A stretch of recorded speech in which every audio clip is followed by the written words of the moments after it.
I'm Erin Driscoll. I'm the Adult Services Librarian at the Wilmington Memorial Library. And I wanted to make sure to thank our neighboring libraries in Tewksbury, North Reading, and Andover for helping us get the word out about today's event. We are in a Zoom webinar room today, so those of you in the audience, we won't be able to see you or hear you, but we do ask that you put any questions you may have in the chat feature at the bottom of your screen. If you shake your mouse, you'll see that speech bubble down there, and we'll make sure to get to your questions at the end. And I'm so excited to welcome Zoe Davis in today. She is the Climate Resilience Project Manager for the City of Boston and serves on the Climate Ready Boston team at the Environment Department.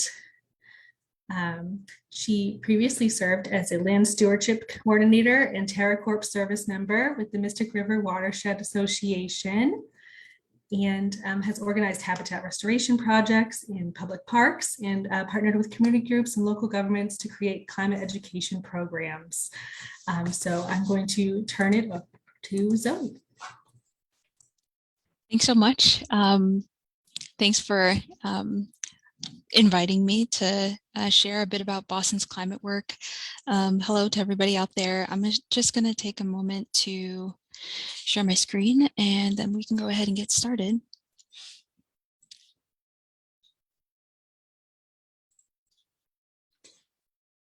Okay, so today I'm going to share a bit about Boston's climate resilience work and just provide a bit of an overview of our sort of big main projects.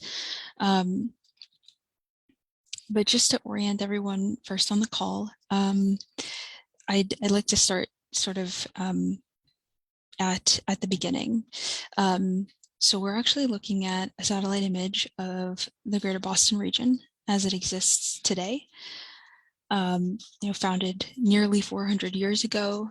Today, Boston's a population of over 600,000 people, and it's part of the greater Boston metropolitan area of about 5 million people. But I'm going to start much further back in Boston's history, even before the founding, given our larger history as a city, just to provide some insights on some of the challenges that we face as a coastal city with respect to climate change. So we'll start here. This is Boston, or at least a rendering of what Boston could have looked like around 20,000 years ago when Boston was covered in a layer of ice, thicker than the tallest trees in the world. And as the glaciers receded, Native peoples increasingly settled the area, and the harbor they experienced is not the harbor that we know today. Instead, over thousands of years, the harbor continued to change in form and with more land converted into open harbor. And as the harbor we know today began to take its shape, settlement patterns would start to lock in. And eventually we arrive at the harbor that European immigrants and colonists would encounter in the 17th century around the time of the founding of Boston. But even this view of the harbor, only 400 years old at the time, is vastly different from the harbor that we see today. So this is Boston today. Boston has extended again into the harbor, but not because of the ebb and flow of natural systems, but rather over a period of 400 years. Boston has created lands where there was once open harbor. So today, 5,000 acres or more than 20 square kilometers of Boston sits atop created land along the waterfront. And so as we consider the legacy of those created lands against sea level rise projections, we can see that the land most at risk from climate change in Boston is land that we created as a city, and how challenging climate adaptation will be for coastal cities like Boston, even outside of the worst case of flood scenarios. And so that's why Boston continues to get ready for climate change. Boston ranks pretty high in exposure to risk from coastal flooding and sea level rise. And so as a result, we've been taking some serious action to protect against these risks. So in 2016, Boston published the Climate Ready Boston Report, which is a comprehensive report on the ongoing strategies and policies that we'll need to deliver in order to ensure that residents and other stakeholders of Boston can thrive here in the face of a changing climate. And so in Boston, we are already experiencing the impacts of climate change, which include extreme heat, extreme precipitation, sea level rise, and coastal storms.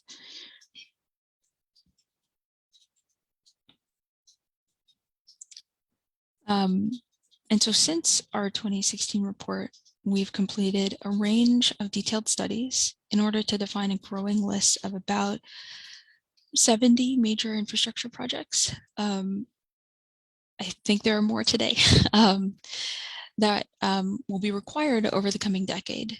And so our growing list of projects, which are currently estimated to cost around $3 billion total, will help protect Boston against major storms of up to 40 inches of sea level rise. And within the coming decade, Boston will need to make significant investments to address the risks of coastal flooding alone.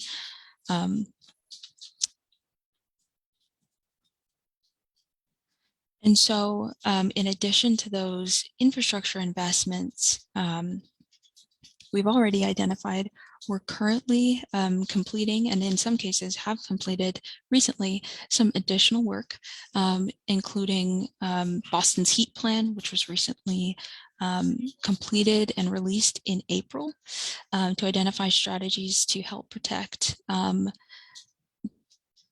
the city and residents from the impacts of extreme heat. We're also in the process of completing some coastal resilience, neighborhood level coastal resilience reports for specifically East Boston and Charlestown. And there are a couple of others listed here as well related to our coastal flood resilience overlay district, which is actually already in effect. And resilient design options for specifically East Boston. And so building a more just and resilient Boston, it's not just about addressing climate change with major public infrastructure investments. It's also about a broader, more layered approach to resilience and adaptation, which includes buildings and our roads, but it also includes elements of integrating resilience into our laws and our zoning, into education, and at multiple scales, thinking about how we integrate resilience at a neighborhood scale or a district scale.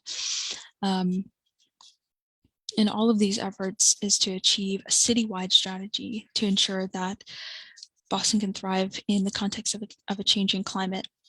So that was an overview of Climate Ready, but I'd like to dig into some specific challenges that we face in Boston and how we're addressing them. So the first challenge I'd like to share about is around coastal flood resilience in Boston.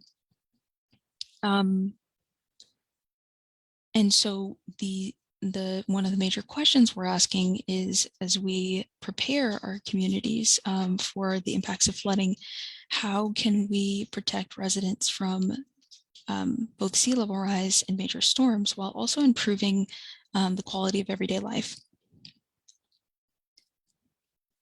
So, as I had mentioned a little earlier, we have been conducting some neighborhood level planning studies in East Boston and Charlestown, but we've actually completed other studies in a few other neighborhoods that are directly abutting the coast. And so for East Boston and Charlestown, the first studies took place actually in 2017, and we focused on the harbor-facing waterfronts of East Boston and Charlestown. That's shown in the light pink here, where flood risk is most severe. And so we're currently working on the second phase of coastal resilience planning in East Boston and Charlestown, which focus on the areas of the neighborhood that were not covered in this first phase, which is shown in red. And the main objective of this second phase is to evaluate coastal flood risk in the neighborhood and identify flood protection strategies that effectively mitigate the flood risk while creating additional benefits that reflect the priorities of each community. And so just to give some background on coastal flooding here, projections from the 2016 CRB report, Climate Ready Boston report, and other models indicate that Boston's sea level rise are likely to rise by 9 inches as early as 2030 and 21 inches as soon as 2050, and then 40 inches as soon as 2070, if greenhouse gas emissions continue at the current rate. And so in addition to coastal flooding, storms of greater magnitudes will become more frequent than they have been in the past, which will sort of add to our need for coastal, for flood protection broadly, but thinking about how the inland flooding impacts coastal flooding as well. And so when we're talking about coastal flood risk, we're talking about 3 key types of risk. So there's sea level rise, which is happening gradually, but will have permanent impacts on the extent of the floodplain. Storm surge, which is temporary in nature and associated with individual storm events, such as nor'easters or hurricanes. And then there's wave action and erosion, which degrades the shoreline, both gradually over time and during storm events, which then increases the vulnerability of the waterfront. And so how are we addressing this? What's the strategy that we use? Well, the type of intervention recommended at a given location is largely informed by feedback from a number of stakeholders, as well as the existing physical conditions of the space. And so throughout the processes for both the East Boston and Charlestown plans, we've been meeting regularly with our partners across the city at multiple levels of government, with neighboring municipalities, private and institutional stakeholders, nonprofit groups, community-based organizations, and residents broadly. And so taking this feedback and understanding the full landscape of community assets and infrastructure, resources and land ownership, this helps us to determine the physical location, or what's called the alignment of a strategy. And so in some locations, a strategy at the water's edge might be the best approach, whereas in other locations, it might make more sense to pull the line of protection further inland. So for example, in this image, we're looking at multiple options for a location of flood protection along what is Constitution Beach in East Boston. And so you'll note here that all of the options shown protect the major infrastructure here. In this case, it is the blue line behind the beach, but they allow for flexibility to determine the type of strategy that's desirable and where it should go.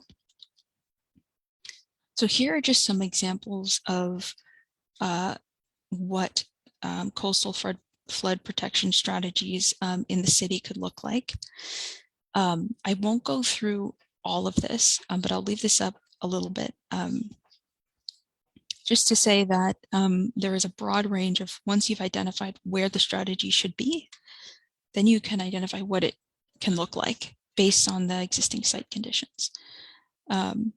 So you can think about living shorelines, waterfront parks, restored wetlands. You can think about elevated roads, deployable barriers, flood walls, and elements like that.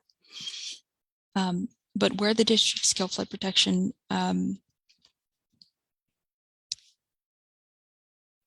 is feasible is also a massive consideration. And where it isn't feasible, we could think about building level adaptation for some properties that may be, which may be recommended. So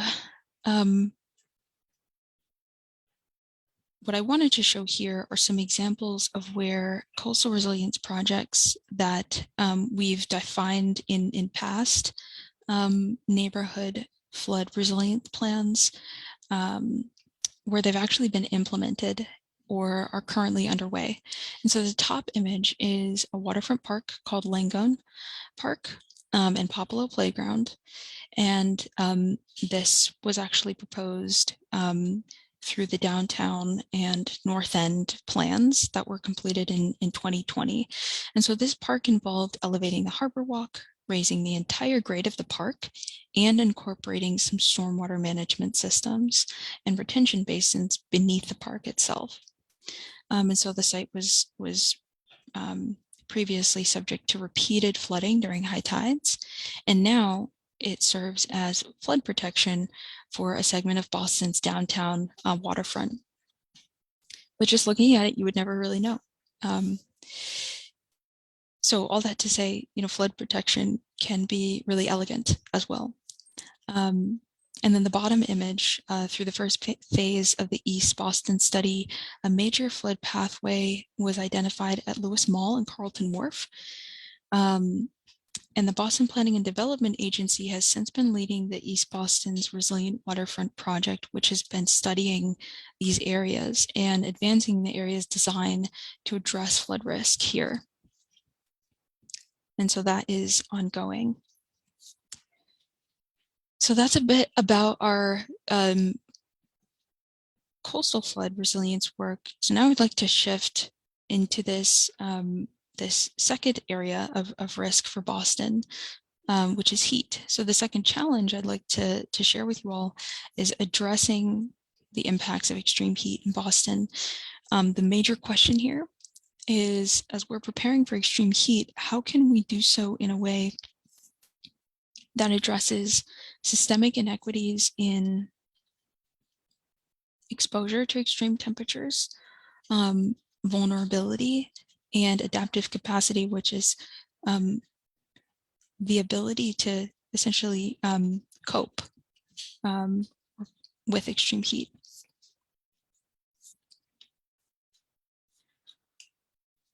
So, as a coastal city, as I had mentioned earlier, Boston faces multiple climate hazards, but heat is significant because it is very immediate. It's also significant because heat is the #1 cause of weather-related deaths in the US, more than hurricanes or tornadoes. And the third reason why we're focusing in on heat is because heat risk is projected to increase over the century, just as coastal, but with the immediate risks, the increase in extreme heat days is pretty significant. And so in Massachusetts, temperatures have increased near 4 degrees Fahrenheit since the beginning of the 20th century. And in Boston specifically, we typically experience around 10 days over 90 degrees per year. But looking at future projections by the 2070s, it's likely that Boston will experience around 130 days over 80 and around 60 days over 90 degrees each year. And so when we're talking about what will be the norm for Boston, we can see an overall shift in potentially longer and hotter summers.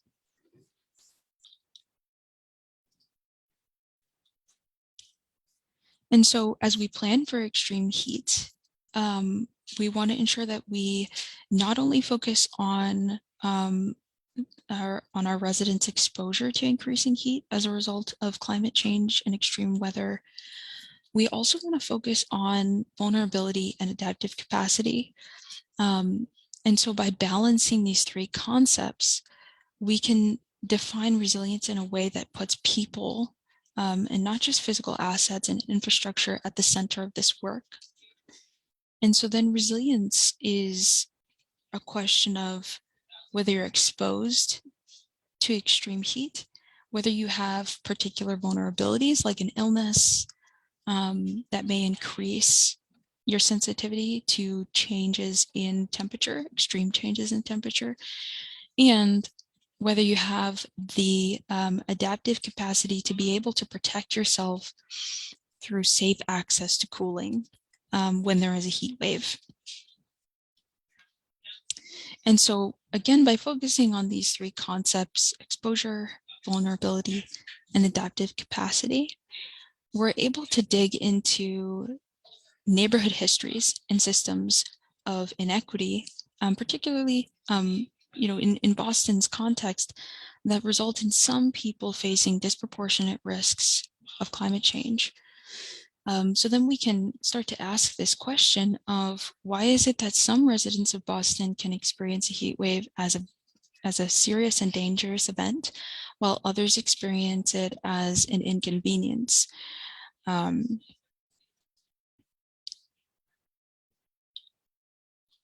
So as part of the study for this work, the team conducted an analysis using the 1938 Homeowners Loan Corporation map alongside extreme heat and land cover metrics to understand the impacts of historic development practices on the spatial distribution of extreme temperatures. And so in most cities in the United States in the early to mid 20th century, financial institutions ranked different parts of the city. And this is going back to this 1938 Homeowners Loan Corporation map. And the methods that they used to rank areas were used to inform whether to offer loans to residents in those areas or not. And so in practice, this approach made it nearly impossible for people of color, immigrants, to qualify for mortgage loans. And essentially what this did was reduce neighborhood stability in some places, and it limited wealth building opportunities for residents in those neighborhoods. And so this is essentially showing the results of this analysis, taking the extreme heat mapping alongside the Homeowners Loan Corporation map. What you see here is a comparison of the 4 grades that were used relative to heat duration. So just going back, these 4 grades were used in the Homeowners Loan Corporation map. Best, still desirable, declining, or hazardous.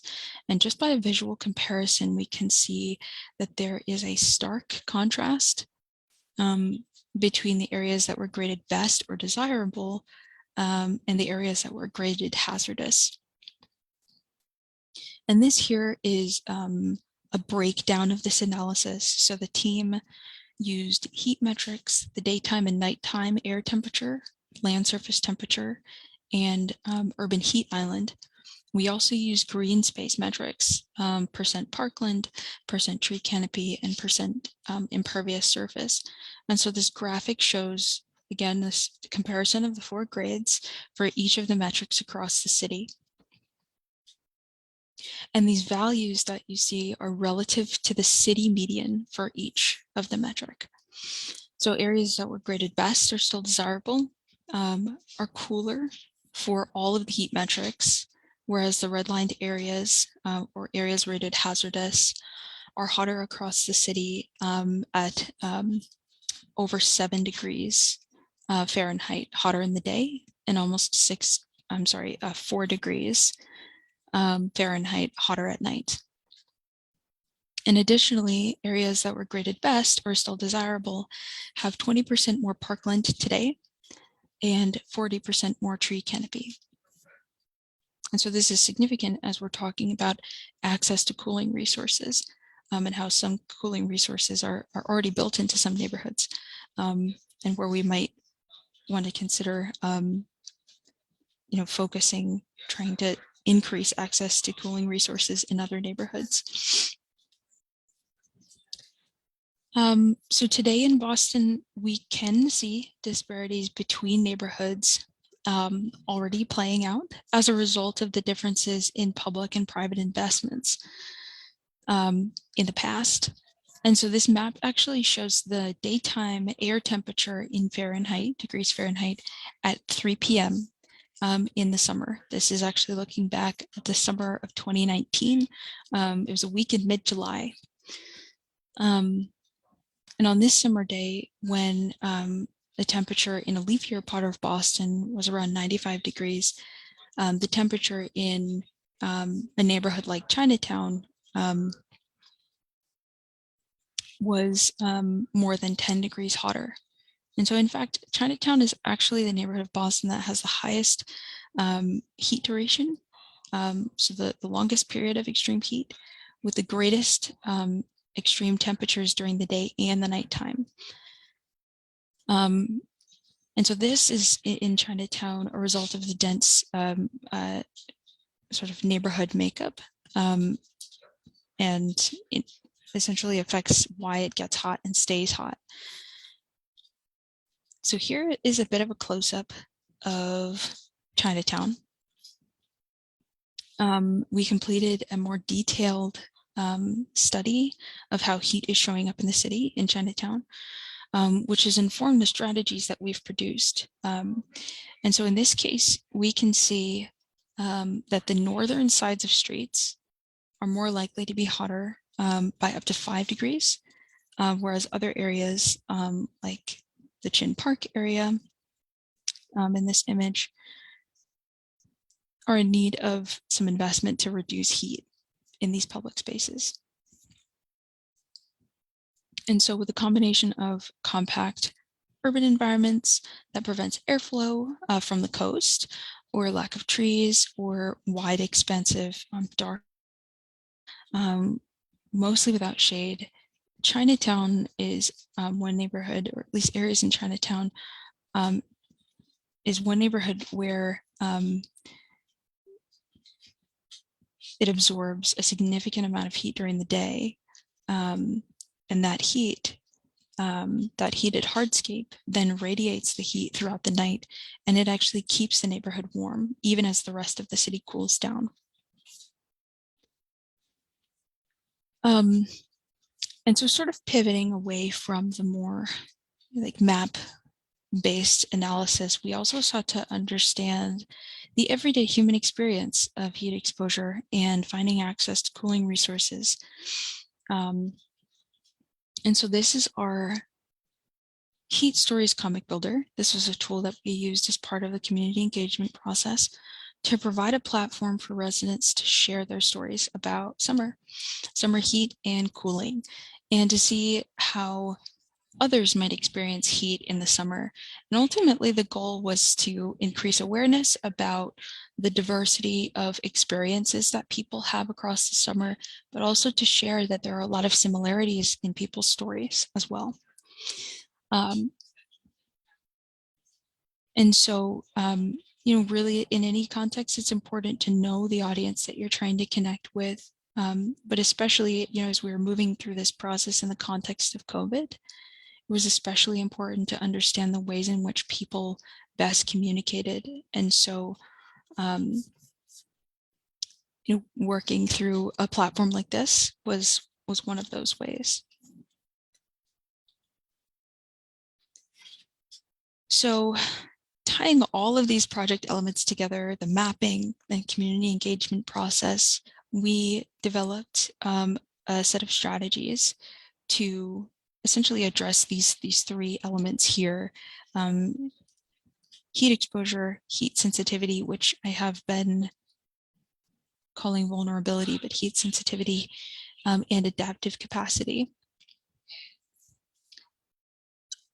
And so, all of these critical factors and those project elements come together in these strategies.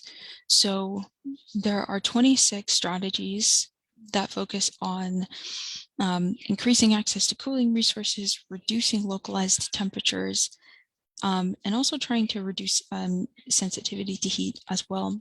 So this is all based on feedback from our community engagement and stakeholder engagement process, as well as our spatial analysis. The 26 strategies are layered within these 8 main approaches. And so the first row includes more operational and communications and awareness-based, awareness building-based strategies to help to increase access to cooling, right? Not for communication and awareness building, knowledge power. And so helping to expand that knowledge, help more folks know about the existing resources. That's what those strategies are about. And the second row includes strategies to reduce localized extreme temperatures in and around buildings, in our parks, on the streetscape, and then also through integrating heat resilience into our zoning, planning, and permitting as well.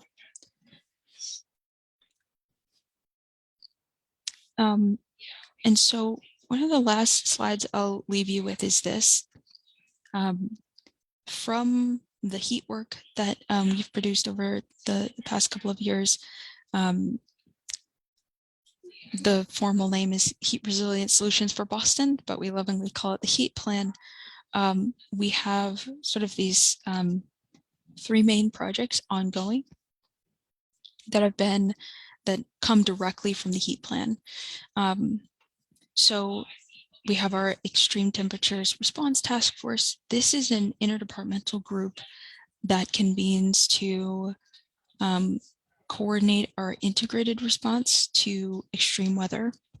And the primary goal of this task force is to increase our efficiency and our response to extreme weather events. We're also working on a Cool Roofs project. This is a grant program. We're working with the goal of working with community-based organizations, awarding up to $120,000 to complete cool roof installations. The major goal here is to install cool roofing on at least 10 roofs, or to install cool roofing at least 15,000 square feet of roof. And the last project that we have ongoing is our pop-up cooling kits for community-based organizations.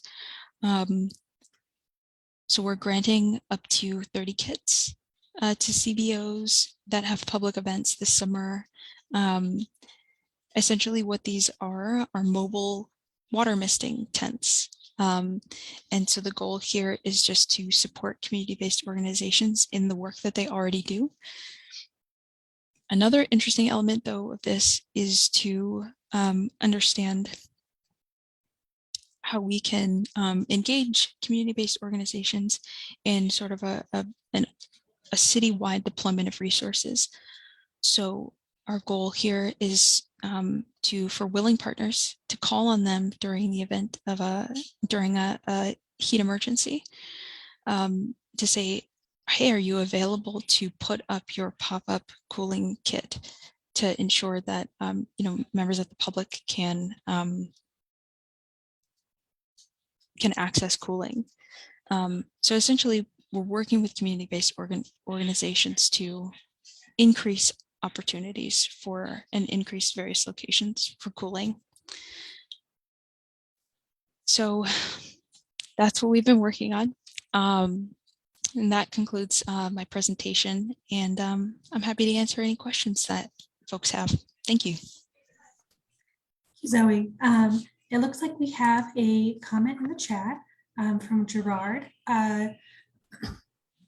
He's talking about how the heat sink effect is pretty well known for areas that have overdeveloped concrete and steel buildings and pavement, but that tree choice has to be studied with more attention to kind of the root systems for these different kind of trees, because he comments that filled lands, which we know Boston has a lot of land, built land, have brackish groundwater that may not support all trees. Has your department looked into kind of the best types of trees and foliage for these kind of green areas? That's a great question. And yes, like soil composition, we're also, not we, I should back up and just say, as a city, yes, we are thinking about that and are aware of that. My department specifically, no,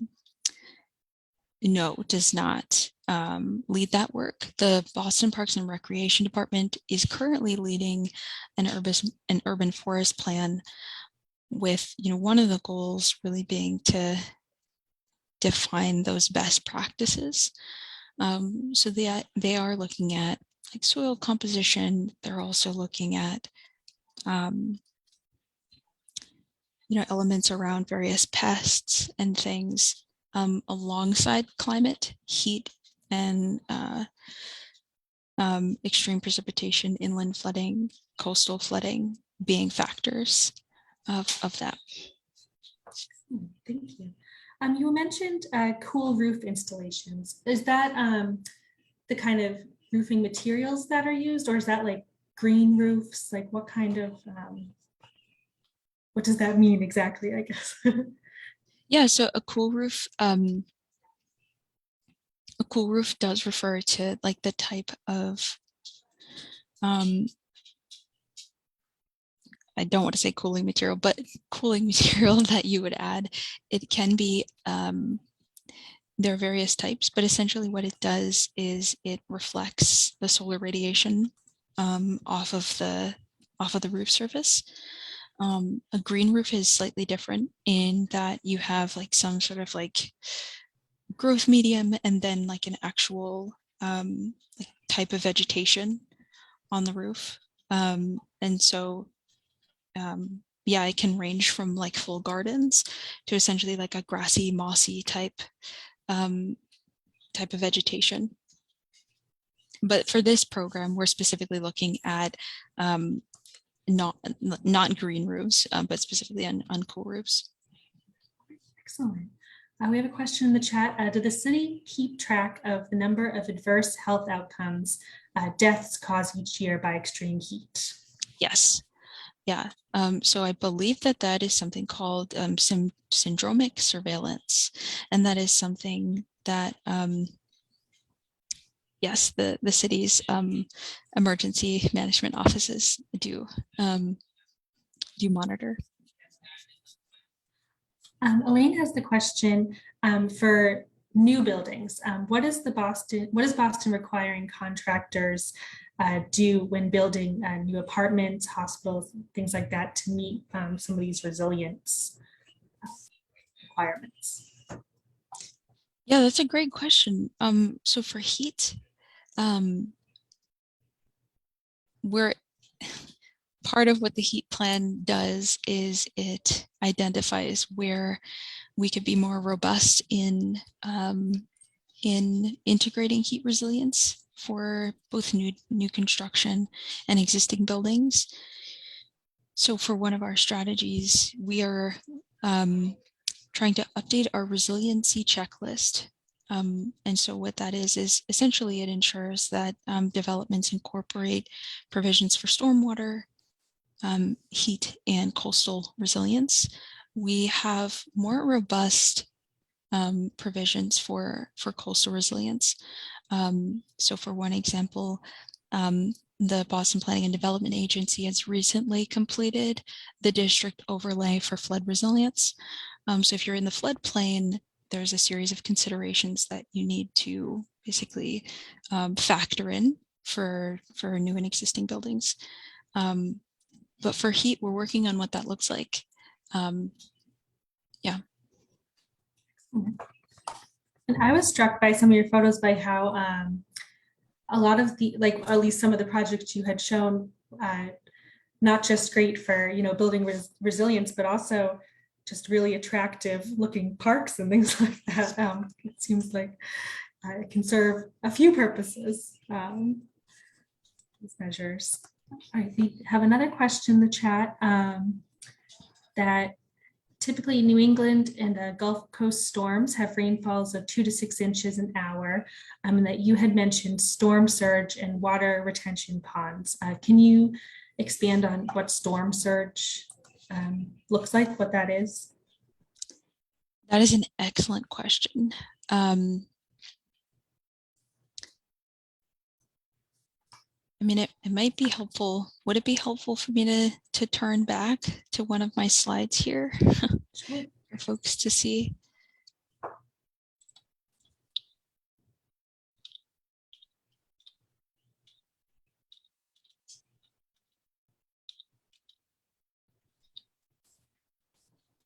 All right. So I'm going to share my screen real quick because I think that's a great question.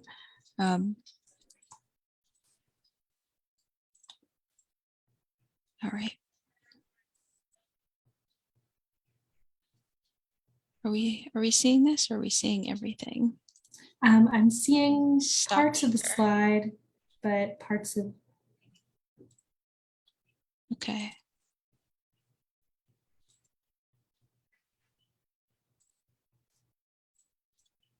Oh, I might have already, by accident, I might have already taken it down. But essentially, and I believe some of my colleagues may have better expertise in this area. But essentially, a storm surge is like a temporary elevation in the amount of water that you're seeing in the floodwaters due to the precipitation. I myself have not seen what a storm surge looks like in Boston, but it's different from when we're talking about sea level rise, because the sea level rise is more sort of permanent, not just in Boston, but sort of thinking globally how much the level of the sea is rising. So yeah, the storm surge is more sort of like location specific, and it happens as a result of like significant rain coming in. Excellent. We have a question from Francis. Are other major cities being as proactive and thorough in planning for climate resilience as Boston is? Yes. So speaking from only what I know, as only one can do, within the greater Boston area, there are a number of sort of intermunicipal groups that meet fairly regularly to talk about regional climate resilience. So a couple of these groups, the Resilient Mystic Collaborative is one, a really robust group that is advancing climate resilience on a number of fronts. So I would recommend checking out the website to see what we've been up to. But essentially, this is a group of a number of municipalities within the Mystic River watershed. And so we've done some regional work on looking at the impacts of major coastal storms across across major infrastructure for Boston, or I'm sorry, for the greater Boston area. We've looked at regional extreme heat impacts as well. That's through the Wicked Hot Mystic work. And then another group is MAPC, the Metropolitan Area Planning Council. And so they often convene, not only municipalities, but folks from other sectors as well. They actually have an ongoing regional heat preparedness plan. So I recommend checking out that work because it's really interesting. Yep. Excellent, thank you. Let's see. I know at the beginning you said that the combined, a lot of these infrastructure projects could cost about $3 billion. Is there any estimate on what kind of the economic loss to the city might be if sea level rise went unmitigated? Like if these steps weren't taken, do we know? Yes, we do. And I unfortunately don't have that information Okay. up here. But as a part of each of the, especially for the coastal work, as a part of each of the coastal plans, we do something called a benefit cost analysis, and that essentially lays out what is the cost of not doing anything and what happens if we do everything. And so that essentially gives us a ratio, and that tells us how beneficial it is to invest in flood protection. So we do have that information, and this is typically at the end of each of the coastal flood reports. All right, excellent. And that would be on your website? If you wanted to take a look? Yes. Yeah, and if it would be helpful, I can follow up with you with some helpful links if folks are interested in following up on this information. That'd be excellent. And I can send out a follow-up email to all of our viewers today. Excellent. Excellent. Well, it looks like that's it for the questions in the chat. Thank you so much, Zoe, for sharing your knowledge with us today. I know I learned a lot. And again, I'll send out a follow-up email with some of those links to our viewers. Thanks, everyone. Have a good afternoon. Thanks, everyone. Take care.